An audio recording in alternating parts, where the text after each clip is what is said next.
Bueno, la verdad es que este tipo de eventos representan retos mayúsculos. Yo creo que no es nada fácil conglomerar una serie de propuestas en materia electoral y realizar una reforma electoral en tan poco tiempo.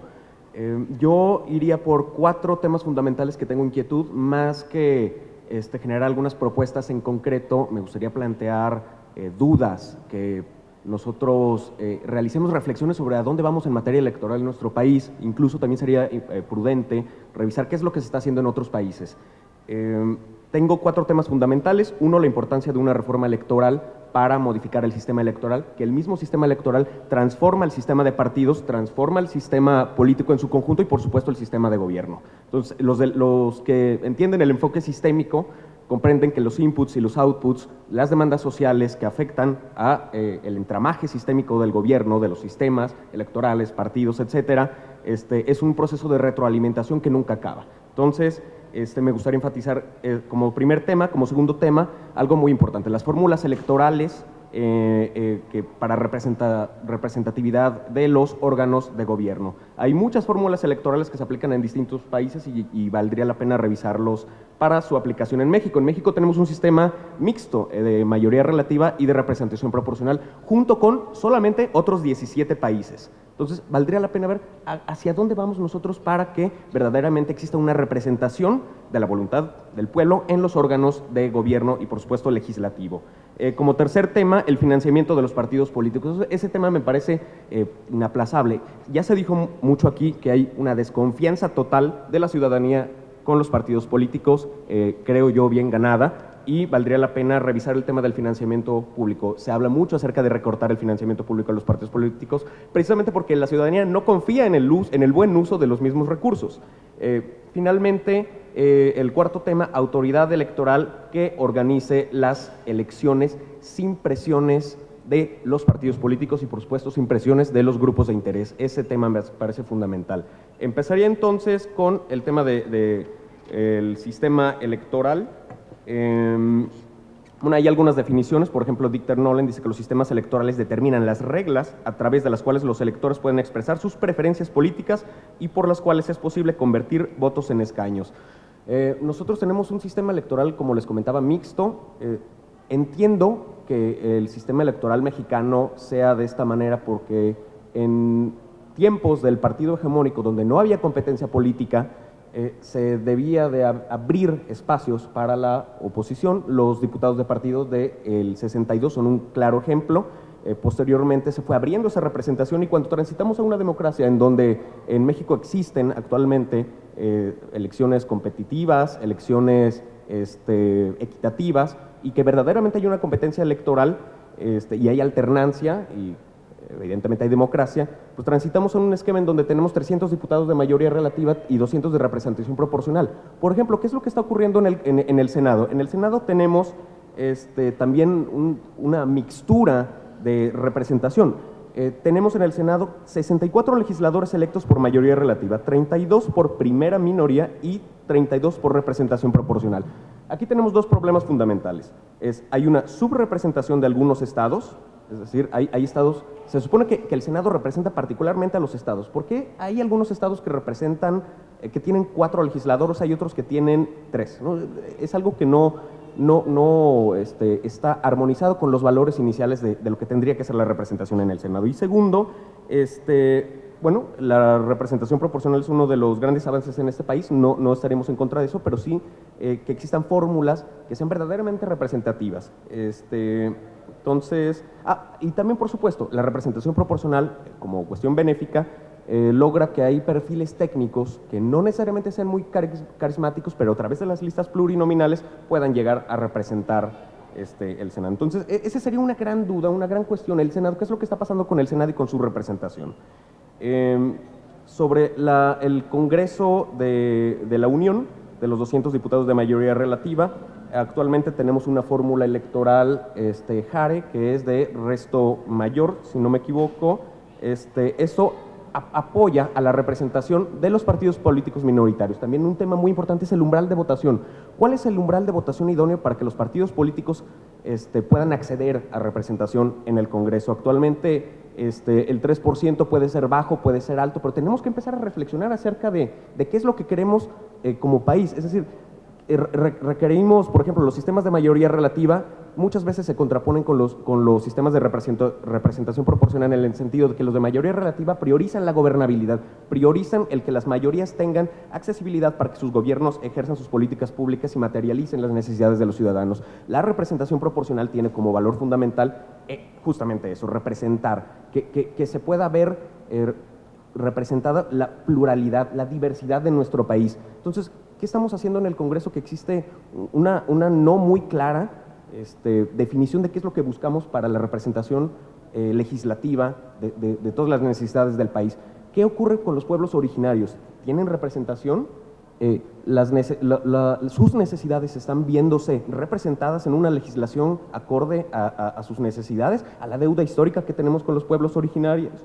Esa es una pregunta, y también evidentemente que también se platicó aquí el tema de la igualdad de género, que no exista violencia de género, que exista un Congreso más amable, que exista un Congreso a la altura de las circunstancias, y que no existan cuotas, lo voy a decir tal cual, que siempre han sido, siempre tiene que ser algo tachable, algo reprobable. Me fue el segundo tema, y finalmente el tema del financiamiento de los partidos políticos, un tema. A ver, en los últimos años se ha hablado mucho sobre los altos costos de nuestra democracia, ¿no? Y los partidos políticos y su financiamiento ha sido muy criticable. La ciudadanía ha perdido la confianza en los partidos políticos, es innegable. De acuerdo a una encuesta del Universal publicada el 13 de marzo del 2019, el 56% de los entrevistados indican que no tienen confianza en los partidos políticos, nada. El 28.3% poca confianza. Únicamente el 13.9% manifestaron tener o mucha o algo de confianza. Entonces, esto es innegable, ¿no? El desprestigio de los partidos políticos es claro, y es algo también muy interesante. Es un desprestigio no nada más en México, es un desprestigio en el mundo. Y se puede ver, hay síntomas de esto, por ejemplo, con las expresiones políticas emergentes en todo el mundo. Lo vemos, por ejemplo, con el tema de Podemos en España, una expresión política emergente que rompió el bipartidismo, también con su representación un poco más tornada a la derecha con Ciudadanos. En Jalisco, por ejemplo, el crecimiento del Partido Movimiento Ciudadano es una gran prueba de que hubo que rompió un hartazgo de años de bipartidismo. Syriza en Grecia, con Bukele también El Salvador, el presidente, con un nuevo partido político. Es decir, creo que tenemos que empezar a pensar que, si bien es cierto que los partidos políticos han perdido esa confianza de la gente, y por eso se les exige que exista un financiamiento político o público corto, también es importante decir que tampoco podemos privatizar el tema del sistema de partidos. Es decir, los partidos políticos pueden ser susceptibles de presiones de grupos de interés y de grupos económicos. Entonces, también es una reflexión que habría que pensar. ¿Cuál es la proporción adecuada cuál es una cantidad correcta? Es decir, yo creo que aquí lo que tendremos que revisar es más bien que exista transparencia en el sistema de partidos, que los partidos políticos sean honestos, que presenten cuentas claras, y después podemos ya empezar a hablar acerca de puntos y comas respecto a qué financiamiento es el correcto o no. Pero para empezar, cortar de tajo todo el financiamiento me parecería incorrecto. En Estados Unidos sucede que es transparente el financiamiento privado en las campañas políticas presidenciales, por ejemplo, y entonces la gente sabe cuáles son los compromisos que tienen con el sector empresarial, con el sector privado, los candidatos. Entonces, valdría la pena, yo creo, priorizar la transparencia y la rendición de cuentas de todos los organismos. Perdón si me excedí. ¿Estoy en tiempo? Perfecto. Y finalmente también el cuarto tema, autoridad electoral que organice las elecciones eficaz y eficientemente, alejados de los grupos de interés y, por supuesto, de los partidos políticos. Existe ya una larga tradición, de facto, en donde los partidos políticos proponen cuotas de acuerdo a su representación, a los votos que obtuvieron en la elección inmediata anterior. Sucede en el Poder Judicial, sucede muchas veces en diferentes espacios. Entonces, valdría la pena cómo pudiéramos ejercer mecanismos de participación ciudadana. Hablábamos hace rato acerca de que tenemos que vivir una democracia, no nada más una democracia representativa, es decir, con elecciones, sino que tenemos que transitar una democracia directa, con mecanismos de participación ciudadana, con incidencia, que sea, que sea en ambos sentidos el debate público, En ese sentido, y también, por ejemplo, este es un gran ejemplo de cómo nosotros podemos escuchar todas las voces de diferentes estados, de diferentes circunscripciones, para avanzar en una reforma electoral de gran calado que ya mencionábamos, transforma el sistema político mexicano en su conjunto. Pero también se necesita, por ejemplo, en este tema de lo de las elecciones y de que haya representación ciudadana en los institutos electorales. Muchas gracias.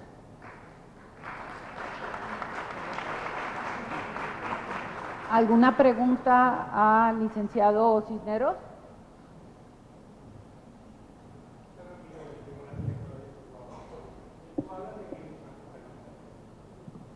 Bien, estás hablando de 4 puntos importantes, sin embargo, haces mucho énfasis en los grupos de interés. Yo creo que los grupos de interés sí deben participar. Hay que tener cuidado y hay que dividir con lo que son grupos de presión, que es muy distinto, y estamos hablando de poderes actuales, por un lado. Por otro, también creo que es muy importante que en todo caso exploremos cuáles son esas fórmulas para determinar cuál es el peso de la representación proporcional, porque la representación proporcional no es un capricho, no fue nada más en el 62, ni fue la reforma del 77. Por algo tenemos un sistema mixto y por algo justamente se contempló desde la reforma de Reyes Heroles. El punto es cómo ha ido evolucionando. Y en todo caso aquí yo creo que la verdadera tarea y en lo que debemos trabajar es en evitar tanto la sobre como la subrepresentación y entender que no se debe regresar por ningún motivo a la época del momento hegemónico, sino garantizar que democracia es justamente pluralismo y participación.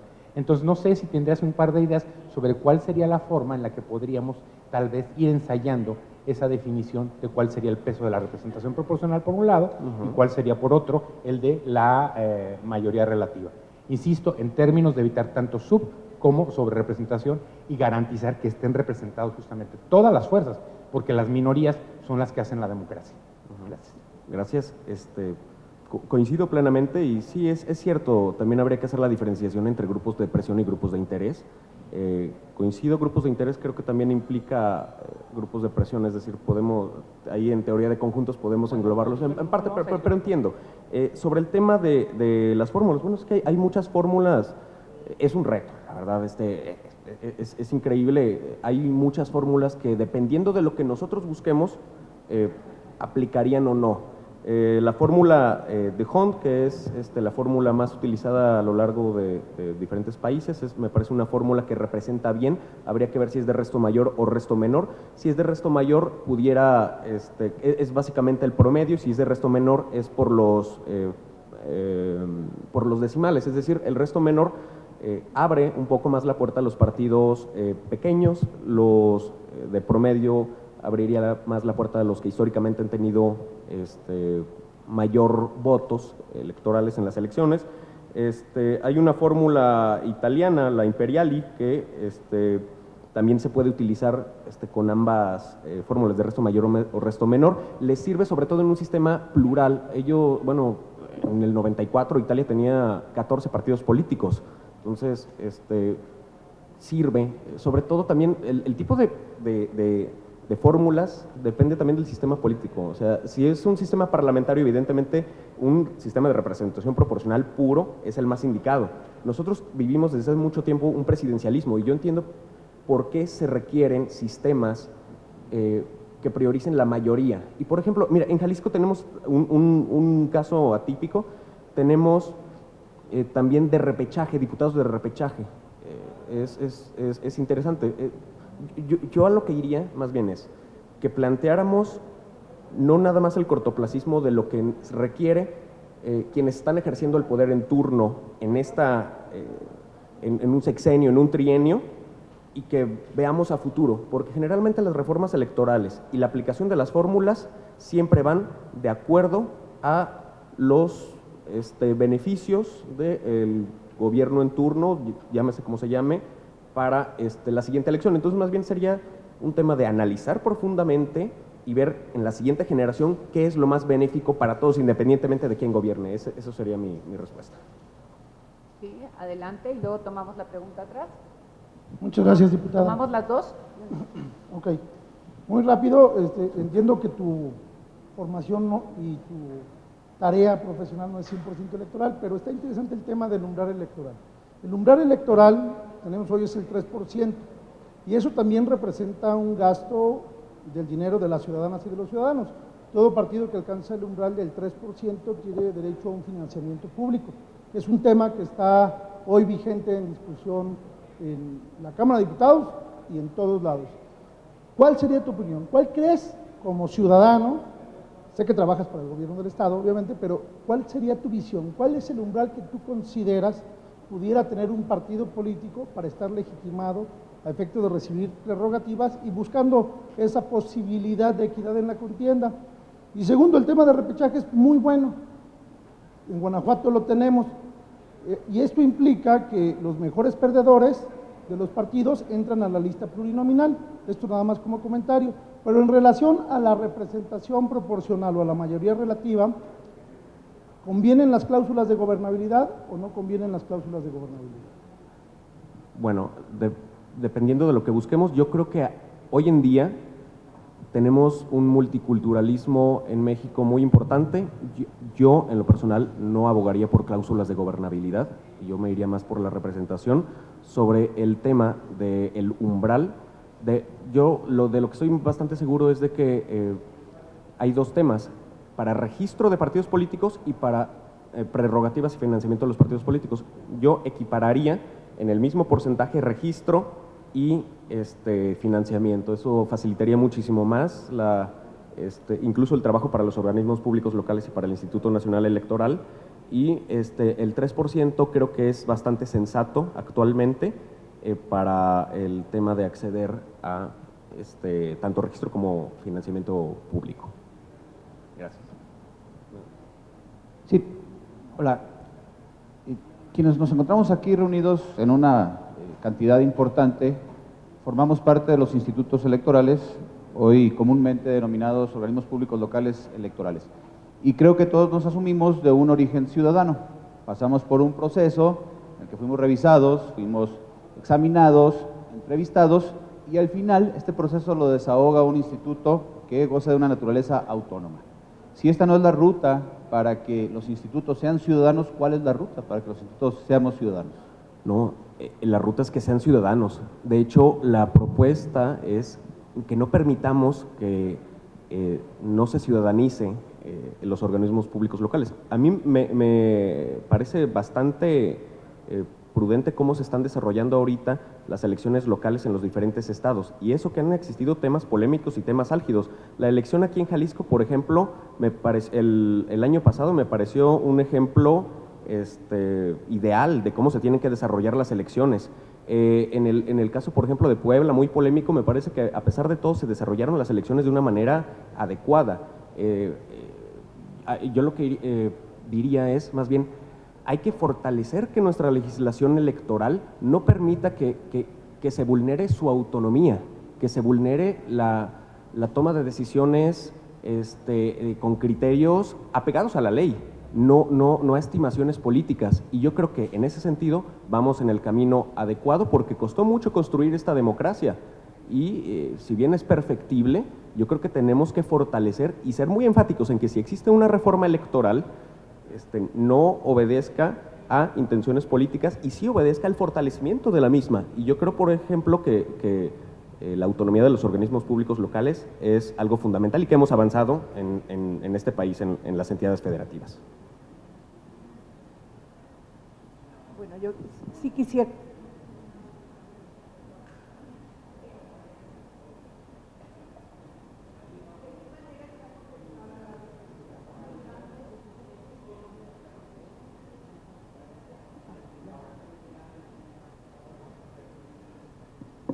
Ok, sí, ¿de qué manera está contemplada la representación migrante en este tema? Yo como diputada que represento a la comunidad migrante en el Congreso, pues sí me interesa ver de qué manera nos tienen contemplados para que haya personas dentro de este instituto también, para que vean desde fuera la perspectiva que tenemos, porque muchas veces nos visitan y nada más pues ven lo que realmente quieren ver, pero la necesidad que tenemos de que nos escuchen pues es muy grande. Así es de que sí me gustaría saber de qué manera vamos a estar en esta contienda. Bueno, una propuesta incluso creo que la acaba de mencionar usted. Creo que debería de haber representación en el Instituto Electoral de algún migrante, de algún connacional, de algún paisano que vive en el extranjero, quizá en Estados Unidos, porque ahorita la situación que tenemos con la relación bilateral, valdría la pena que tuviéramos una representación de alguien que esté en Estados Unidos. Digo, esa es una muy buena propuesta que incluso comparto, sería bueno tenerlo. Y también el tema de la urna electrónica y el voto migrante. También valdría la pena una campaña de socialización con los compañeros para que se involucren en los procesos electorales y que sepan que no están solos, que existe un instituto electoral que les toma en cuenta y que los busca, y evidentemente también realizar un censo para encontrarles y vincularlos a nuestro sistema electoral. Instituto Electoral y de Participación Ciudadana del Estado de Jalisco.